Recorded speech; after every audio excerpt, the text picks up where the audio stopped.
Hello students. सो इस class में हम लोग देखेंगे कुछ एमसीक्यू। ये जो चैप्टर है तुम लोग देख रहे हो इलेक्ट्रोमैग्नेटिक इंडक्शन, ठीक है। तो इस चैप्टर से जाने से पहले हम लोग डिस्कस कर लेंगे जो दो होमवर्क दिए थे, ठीक है, पिछले क्लास में।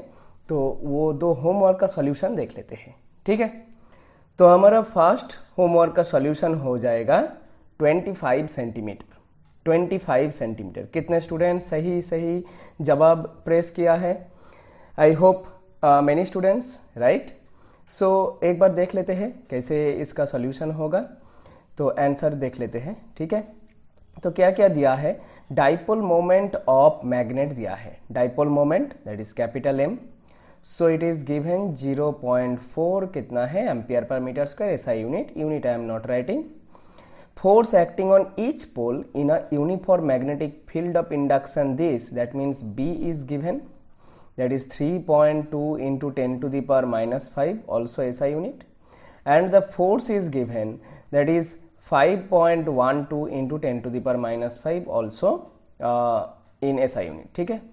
तो distance between the poles of magnet हम लोगों को फाइंड करना होगा। तो ये है सपोज एक मैग्नेट, इसका ये नॉर्थ पोल, ये south pole.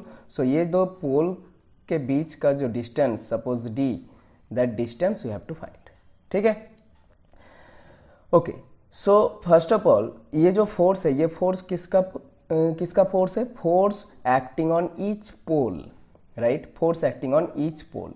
So force acting on each pole F will be equal to pole strength, suppose small M representing pole strength, ठीक है, into B, right. So force हो जाएगा जैसे इलेक्ट्रिक फील्ड में force क्या था? Charge into electric field intensity. ऐसे ही यहाँ पे क्या होगा? Pole strength into magnetic field intensity. So यहाँ से क्या मिल जाएगा? एम मिल जाएगा, right, F by B. I am not putting the values, ठीक है। वैल्यू हम लोग अभी पुट नहीं करेंगे, एट द एंड पुट करेंगे, ठीक है। अब देखो ये जो मैग्नेटिक मोमेंट का भी एक फॉर्मूला है, क्या होगा? Pole strength into distance between two poles. जैसे इलेक्ट्रिक डाइपोल में क्या था? Dipole moment equal to any one charge into distance between two charges, right. So that pole strength और which quantity? Yes, distance between two poles you have to find, that is D, ठीक है। ये क्या हो जाएगा? M by small M. अब small M क्या मिला? F by B, that means B ऊपर चला जाएगा, M into B by F, ठीक है। आप वैल्यू पुट करो। एम कितना दिया हुआ है? 0.4। बी कितना है? 3.2 10 टू द पावर माइनस 5। और एफ कितना है? एफ है 5.12 into 10 to the power minus 5, ठीक है। दोनों ही -5, ठीक है। तो 10 to the power minus 5, 10 to the power minus 5 कैंसल्ड आउट, ठीक है। You can multiply by 100 in numerator and denominator, so you will get 4 into 32 and यहाँ पे क्या मिल जाएगा? 512, ठीक है। अब देखो 4 ये कट जाएगा, कितना आएगा? 1, 4 1 ज़र 4, 4 2 ज़र 8, देन 32 8 128, ठीक है। अब 32 से 128 कैंसिल हो जाएगा 4। सो कितना मिला? डी मिल गया 1/4। 1/4 मीटर है। 1/4 मीटर का मतलब है 25 सेंटीमीटर, ठीक है। तो करेक्ट ऑप्शन हो गया 25 सेंटीमीटर, ठीक है। तो देखते हैं हम लोगों का second homework question. Second homework question क्या है? सेकेंड होमवर्क क्वेश्चन है ये, the angle of dip at a certain place is 30 degree. If the horizontal component of the Earth's magnetic field is h, the intensity of the total magnetic field is, ठीक है। इसका correct answer क्या होगा? Correct answer हो जाएगा option C, ठीक है। इसका करेक्ट आंसर हो जाएगा ऑप्शन सी। कैसे होगा सॉल्यूशन? कैसे होगा? So angle of dip delta दिया हुआ है, दैट इज 30 डिग्री, ठीक है। Horizontal component is h, intensity of total magnetic field. Now horizontal component क्या होता है? h equal to b cos delta, ठीक है। तो b कितना हो जाएगा? h by cos delta, h by cos delta. h that is given, cos delta is cos 30 degree. cos 30 means √3/2, so 2 will go up, 2 ऊपर चला जाएगा, 2h/√3। So correct option option C. ठीक है, तो ये दो हो गया तुम लोग का जो लास्ट क्लास में होमवर्क दिए थे उसका सॉल्यूशन। ठीक है, सो अब हम लोग देखेंगे इलेक्ट्रोमैग्नेटिक इंडक्शन, आज का जो चैप्टर है, इस चैप्टर से कुछ एमसीक्यू। तो इस चैप्टर से आज का फर्स्ट क्वेश्चन है ये dimensional formula of magnetic flux, और ये लो तुम लोगों का टाइमर स्टार्ट कर दिया। क्वेश्चन को पढ़ो और सही ऑप्शन चूज करो। ठीक है, dimensional formula of magnetic flux, option A ml t⁻⁻1 a⁻², option B ml² t−3 a−1, option C ml² t−2 a−1, option D ml−2 t−3 a−1। और ये हो गया तुम लोग का टाइम, 3 सेकंड बचा है और हो गया टाइम्स अप। तो देख लेते हैं करेक्ट ऑप्शन। करेक्ट ऑप्शन है ऑप्शन सी। करेक्ट ऑप्शन है ऑप्शन सी। ठीक है, तो कैसे? तो magnetic flux that is φb, magnetic flux का फॉर्मूला क्या होता है? B.A, BA cos theta. So cos theta का कोई डायमेंशन नहीं है, इसीलिए उसको नहीं ले रहा हूं यहाँ पे। So φb equal to simply B into A. ठीक है, अब B को कैसे लिख सकते हैं? B का एक फॉर्मूला है that is magnetic force on a current carrying conductor, that F equal to BIL, right. यहाँ पे भी साइन थीटा आता है, बट साइन थीटा का कोई डायमेंशन नहीं है, इसीलिए नहीं लेंगे। सो B की जगह क्या लिख सकते हैं? F/IL, ठीक है, इंटू एरिया। अब मैग्नेटिक फ्लक्स का डायमेंशन क्या हो जाएगा? फोर्स का dimension that is mlt-2, current का dimension that is ampere A, and length L, area L²। अब देखो ये L कैंसिल हो गया, तो हम लोग के पास क्या बचा है? ml² t-2 a-1, ml² t-2 a-1, ये हो गया करेक्ट ऑप्शन। ठीक है, तो चलते हैं हम लोग का आज का next question, question number 2। Question number 2 तुम लोगों के पास ये है, और ये लो तुम लोगों का टाइमर स्टार्ट कर दिया। क्वेश्चन को पढ़ो अच्छी तरह से और सही ऑप्शन चूज करो। A current passing through a choke coil of self-inductance 5 Henry is decreasing at the rate 2 ampere per second. The EMF developed across the coil is। बहुत ही इजी क्वेश्चन, और तुम लोगों के पास टाइम 10 सेकेंड बचा है। EMF induced EMF का formula use करना है, और देखो टाइम है 3 सेकेंड और हो गया टाइम्स अप। तो देख लेते हैं पहले करेक्ट ऑप्शन। करेक्ट ऑप्शन हो जाएगा 10 वोल्ट। करेक्ट ऑप्शन हो जाएगा 10 वोल्ट। कैसे? तो EMF क्या क्या दिया है? चोक कॉइल का self inductance that means L दिया है, और decreasing eight a rate that means DI/dt दिया है। DI/dt कितना है? DI/dt -2। सो हम लोगों के पास एक फॉर्मूला है that is EMF equal to -L DI/dt, right, -L DI/dt। So -L कितना है? 5 हेनरी, ऐसा यूनिट पे ही है। DI/dt का वैल्यू कितना है? -2 ऐसा यूनिट पे है, एम्पियर पर सेकेंड। सो अब इसको अगर मल्टीप्लाई करोगे तो कितना मिल जाएगा? 10 volt, right. Very easy question. So चलते हैं क्वेश्चन नंबर 3 पे। आज का क्वेश्चन नंबर 3 है तुम लोगों के पास ये, और ये तुम्हारा टाइमर स्टार्ट कर दिया। यस, सो क्या दिया है क्वेश्चन पे? Flux phi in a closed circuit of resistance 10 ohm varies with time t according to the equation this, right? What is the magnitude of the induced current at t equal to 0.25 second? ठीक है, तुम लोगों के पास और 8 second बचा है। Option है 4, 0.2 ampere, 0.6, 0.8 और 1.2 एम्पियर, और टाइम्स अप हो गया। देख लो पहले करेक्ट ऑप्शन। करेक्ट ऑप्शन है यहाँ पे 0.2 एम्पियर। कैसे? कैसे? Magnitude of induced current. So induced current क्या होगा? Induced EMF by resistance, right. Resistance का वैल्यू देखो यहाँ पे दिया हुआ है 10 ohm.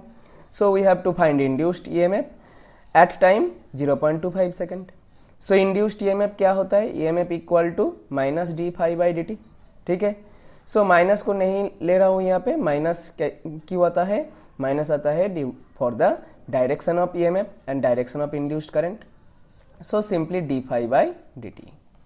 So D five by D T क्या हो जाएगा 12t माइनस 5। अब ई का वैल्यू निकलना है at T equal to 0.25 second पे। सो 12 इंटू 0.25 माइनस 5, सो कितना हो जाएगा 12 इंटू 0.25 का मतलब क्या होगा 1/4, that means 3 minus 5, so minus 2 volt. You can take it only the magnitude को ले सकते हो, that is only 2 volt. So current कितना हो जाएगा 2 volt by resistance 10, so 0.2 ampere. 2 volt by resistance 10, so 0.2 ampere. So option A हम लोगों का करेक्ट आंसर है। चलते हैं आज का फोर्थ क्वेश्चन, क्वेश्चन नंबर 4 है ये, और ये लो तुम लोगों का टाइमर स्टार्ट कर दिया। अच्छी तरह से पढ़ो क्वेश्चन को, क्योंकि ये थोड़ा कंसेप्ट बेस्ड क्वेश्चन है, कोई फॉर्मूला नहीं है यहाँ पे, सिर्फ लेंज लॉ को यूज करना है। A loop of irregular shape of conducting wire PQRS placed in a uniform magnetic field perpendicular to the plane of the paper changes into a circular shape. The direction of induced current will be, क्या होगा anticlockwise, clockwise, no current, none of this. Times up हो गया। देख लेते हैं पहले correct option को। हम लोगों का करेक्ट ऑप्शन है anti clockwise. Correct option is anti clockwise. कैसे देखो, ये एक इरेगुलर शेप्ड कंडक्टिंग वायर है, और अगर हम लोग एक फिक्स्ड लेंथ का कंडक्टिंग वायर लेंगे, सपोज ये है एक फिक्स्ड लेंथ का कंडक्टिंग वायर, इस कंडक्टिंग वायर से कोई भी शेप अगर तुम बनाओगे तो जो सर्कुलर लूप आएगा उसका एरिया होगा मैक्सिमम। ठीक है, you will get maximum area when you will make circular loop using that conducting wire, okay, of given length. तो यहाँ पे तो सर्कुलर शेप नहीं है, इस शेप से, इरेगुलर शेप से हम लोग क्या कर रहे हैं, सर्कुलर शेप में कन्वर्ट कर रहे हैं। ठीक है, so irregular to circular, irregular to circular. ठीक है, इरेगुलर टू सर्कुलर शेप में अगर कन्वर्ट करेंगे तो क्या कर रहे हैं, एरिया इंक्रीज कर रहे हैं, राइट, एरिया इज इंक्रीजिंग। अगर एरिया इंक्रीज कर रहा है, अगर एरिया इंक्रीज कर रहे हैं तो क्या होगा, फ्लक्स फाई इंक्रीज होगा, फ्लक्स इंक्रीज होगा। बट लेंज लॉ क्या बोलता है, लेंज लॉ बोलता है कि फ्लक्स अगर इंक्रीज होगा तो इंड्यूस्ड करंट और इंड्यूस्ड ईएमएफ का डायरेक्शन ऐसा होगा जो फ्लक्स को डिक्रीज करेंगे। फ्लक्स को डिक्रीज करेंगे का मतलब क्या होगा, करंट का डायरेक्शन क्या होना चाहिए, एंटी क्लॉक होना चाहिए। करंट का डायरेक्शन एंटी क्लॉक होगा तो ये जो थंब किधर आ रहे, बाहर आ रहे, बाहर आ रहे का मतलब है फ्लक्स डिक्रीज हो जाएगा, सो करंट हो जाएगा एंटी क्लॉकवाइज। ठीक है, इसलिए करंट हो जाएगा एंटी क्लॉकवाइज। यहाँ से इरेगुलर से सर्कुलर जा रहे हैं, इसीलिए एरिया इंक्रीज हो रहा है, फ्लक्स भी इंक्रीज हो रहा है। बट लेंज लॉ बोलता है कि अगर फ्लक्स चेंज होगा तो इंड्यूस्ड ईएमएफ और इंड्यूस्ड करंट का डायरेक्शन ऐसा होगा कि फ्लक्स को वो रिड्यूस करे, फ्लक्स को वो फिर से उसका जो प्रीवियस वैल्यू था, पहले का वैल्यू था, उस वैल्यू पे ले आए। तो इस ऐसे करने के लिए क्या करना पड़ेगा, करंट को एंटी क्लॉकवाइज डायरेक्शन में जाना पड़ेगा। For that the magnetic field और the flux for that current will be in the opposite direction, and due to that what will happen, the flux through that loop will decrease. Understood? तो ये हो गया question number 4 का answer. एक concept based question है based on Lenz law. चलते हैं हम लोगों का question number 5। Question number 5 is this. ठीक है, और ये लो तुम लोगों का टाइमर स्टार्ट कर दिया, टाइमर स्टार्ट कर दिया। क्वेश्चन को पढ़ो अच्छी तरह से, क्वेश्चन को पढ़ो, read the question. A copper rod of length L is rotated about one end perpendicular to uniform magnetic field B with constant angular velocity omega. The induced EMF between the two ends is, ठीक है, induced EMF between the two ends। 4 option दिया हुआ है, कौन सा option सही होगा। तुम लोगों के पास 5 सेकेंड, 4 सेकेंड बचा है और हो गया टाइम्स अप। देख लेते हैं करेक्ट ऑप्शन को पहले। करेक्ट ऑप्शन है हमारा ऑप्शन ए। ऑप्शन ए है करेक्ट ऑप्शन यहाँ पे। तो कैसे होगा इसका सॉल्यूशन, कैसे होगा, तो इंड्यूस्ड ईएमएफ ई का मतलब है D phi by D T, right, D phi by D T. अब यहाँ पे एक कॉपर रॉड दिया हुआ है और वो रॉड क्या कर रहे हैं, रोटेट कर रहे हैं, सपोज ये है कॉपर रॉड, ये कॉपर रॉड रोटेट कर रहा है, ठीक है। यहाँ पे इसका सेंटर है और this is another end, so this is suppose 0, this is L. So अब अगर ये कॉपर रॉड रोटेट करेगा तो क्या होगा, थीटा चेंज होगा, लेंथ तो चेंज नहीं होगा, थीटा चेंज होगा। थीटा चेंज होगा तो क्या होगा, area crossing the magnetic field that one will also increase, ठीक है। जो एरिया मिलेगा, अगर कॉपर रॉड यहाँ पे है तो जो एरिया है ये एरिया समय के साथ साथ बढ़ता जाएगा, यहाँ पे आएगा तो एरिया ये हो जाएगा, तो area will increase, right. For that reason will get the EMF. So पहले हम लोग क्या करेंगे, डी फाई निकालेंगे। डी फाई का वैल्यू क्या होगा, डी फाई एक छोटा लेंथ लेंगे।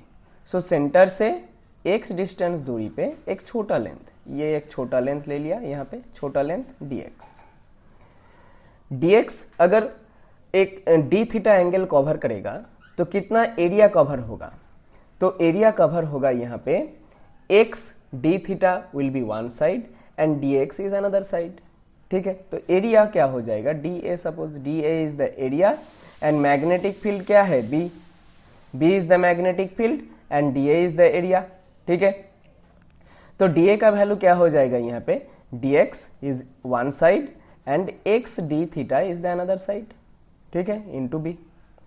सो this will be D phi. Now पूरा लेंथ के लिए फ्लक्स का वैल्यू क्या होगा, पूरा लेंथ के लिए फ्लक्स का वैल्यू क्या होगा, for that small angle D theta. So पूरा लेंथ के लिए क्या होगा, डी फाई क्या हो जाएगा, b is constant, D theta is also constant यहाँ पे। सो b D theta integration x dx, कहाँ से कहाँ, 0 to l। इसका इंटीग्रेशन क्या होगा, x²/2। सो अगर तुम अपर लिमिट लोअर लिमिट को पुट करोगे तो ये हो जाएगा bl²/2 डी थीटा, ठीक है। ये हो गया फ्लक्स का चेंज, ठीक है। और flux you can tell only when the entire conducting wire is covering an angle D theta, ठीक है। अब ये डी थीटा टाइम के साथ साथ चेंज हो रहा है, ठीक है, इसीलिए क्या मिलेगा, ईएमएफ मिलेगा। सो ईएमएफ क्या हो जाएगा, D phi by D T. D phi by D T में क्या क्या कांस्टेंट है, bl²/2 is constant, bl²/2 constant. क्या बचा है, D theta by D T. D theta by D T क्या होता है, एंगुलर वेलोसिटी ओमेगा। सो ये हो गया half B omega L square, half B omega L square. Option A is the correct option, ठीक है। शायद तुम लोगों को समझ में आ गया।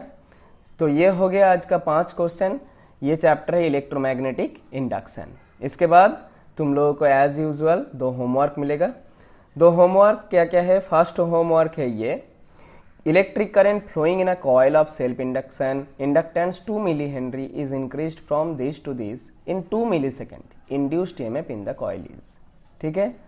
ये तुम लोग ट्राई करोगे यूजिंग द फॉर्मूला। फॉर्मूला क्या है, E = -L di/dt, ठीक है। शायद तुम लोग कर पाओगे, सही ऑप्शन चूज करोगे। और इसके बाद next question, next homework is this, थोड़ा lengthy question. A thin circular ring of area A is perpendicular to uniform magnetic field of induction B. A small cut is made in the ring and a galvanometer is connected across the ends such that the total resistance of the circuit is R. When the ring is suddenly squeezed to 0 area, it was a ring initially of area A, now it is squeezed to 0 area, the charge flowing through the galvanometer. Okay, so due to the change in area A to 0, what will happen? There will be flux change, phi B will change, right? And for that reason you will get क्या मिलेगा, EMF मिलेगा, ठीक है। तुम लोगों को क्या find करना है, चार्ज फ्लोइंग, ठीक है। EMF से क्या मिल जाएगा, करंट मिल जाएगा। करंट से क्या मिल जाएगा, चार्ज मिल जाएगा, ठीक है। करंट से क्या मिल जाएगा, चार्ज मिल जाएगा, ठीक है। तो ये 2 क्वेश्चन तुम लोग ट्राई करोगे, ठीक है, और सही ऑप्शन चूज करोगे। तो ये हो गया आज का discussion from the chapter electromagnetic induction. शायद तुम सभी लोगों को, सभी स्टूडेंट को समझ में आ गया इस चैप्टर से किस तरह का क्वेश्चन मिल सकता है नीट लेवल पे, ठीक है, और कैसे इस क्वेश्चन को सॉल्व करते हैं, ठीक है। सो इसके बाद एज यूजुअल हर एक वीडियो के एंड पे एक स्लाइड मिलता है जिसमें मैं ऑनलाइन ट्यूशन के बारे में बताता हूँ। तो यहाँ पे तुम लोग देख सकते हो I am not telling again and again. So for that, for this tuition, online tuition specially, you can contact in this number, right? You can WhatsApp me or you can call me. Okay. So यहाँ पे तुम लोगों को 1-to-1 tuition मिलेगा और group tuition भी मिलेगा, जहाँ पे मैक्सिमम 6 स्टूडेंट रह पाओगे। और बोर्ड ICSE बोर्ड का हो सकता है, CBSE, ISC, ठीक है, कोई भी बोर्ड से हो सकते हो बोर्ड ट्यूशन के लिए भी, और इसके साथ साथ नीट का प्रिपरेशन के लिए भी ऑनलाइन ट्यूशन मिलेगा। सो इस नंबर पे कांटेक्ट करोगे, ठीक है। तो आज का डिस्कशन यहाँ पे ख़त्म करते हैं। शायद तुम सभी लोगों को समझ में आ गया। You all have enjoyed today's lesson. So keep watching. Thank you everyone.